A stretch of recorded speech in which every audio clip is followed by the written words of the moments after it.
Seria Timpul Caliat, capitolul Corpul Caliat, nu ca proiect. Episodul 4. Somatizare, când emoția devine simptom. Nu tot ce doare este doar fizic și nu tot ce este emoțional rămâne invizibil. Uneori, corpul vorbește în locul tău. Când nu spui ce simți, când înghiși ce te rănește, când eviți ce te apasă, când suporți prea mult timp fără să te exprimi, corpul preia mesajul și îl traduce în simptom. Somatizarea nu este slăbiciune, nu este în capul tău. Este un mecanism natural prin care sistemul nervos încearcă să descarce ce nu a fost procesat. Emoțiile neexprimate nu dispar, ele rămân în activare fiziologică. Furia reprimată tensionează maxilarul și umerii. Frica cronică contractă diafragma. Vinovăția apasă stomacul. Tristețea persistentă închide pieptul. Nu pentru că boala este emoțională, ci pentru că emoția este biologică. Orice emoție activă modifică respirația, ritmul cardiac, tensiunea musculară, secrețiile hormonale.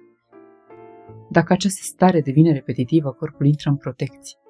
Și protecția, menținută prea mult timp, devine rigiditate, inflamație, durere, oboseală inexplicabilă.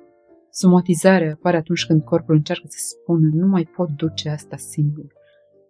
Dar este important să înțelegem ceva esențial.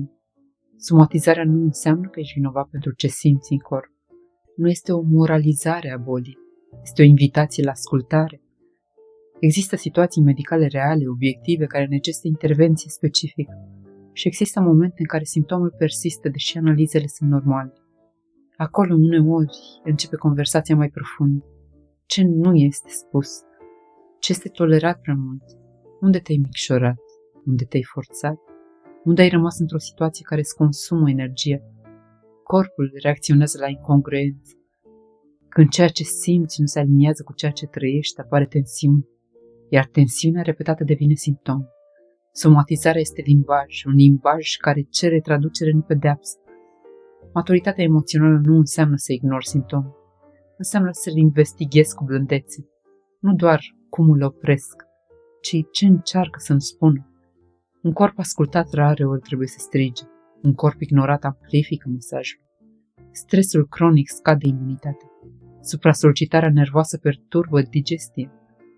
Perfecționismul rigid afectează respirația. Conflicte nerezolvate mențin activarea simpatică, iar activarea simpatică constantă înseamnă uzur. Somatizarea nu este dușman, este limită biologică la ceea ce tolerezi emoțional. Corpul nu vrea să te oprească, vrea să te protejeze. Și poate cea mai matură întrebare pe care o pot spune când apare un simptom repetitiv este aceasta: unde în viața mea trăiesc în tensiune constantă? Ce parte din mine nu este auzită? Vitalitatea pe termen lung nu vine doar din alimente și mișcare. Vine din congruență, din alinierea dintre ceea ce simți și ceea ce trăiești. Somatizarea ne învață ceva profund. Corpul și emoția nu sunt separate. Sunt același sistem. Și când începi să-ți asculți corpul fără frică, fără negare, fără dramatizare, apare reglare. Pentru că uneori vindecarea începe nu prin a elimina simptomul, ci prin a înțelege mesajul.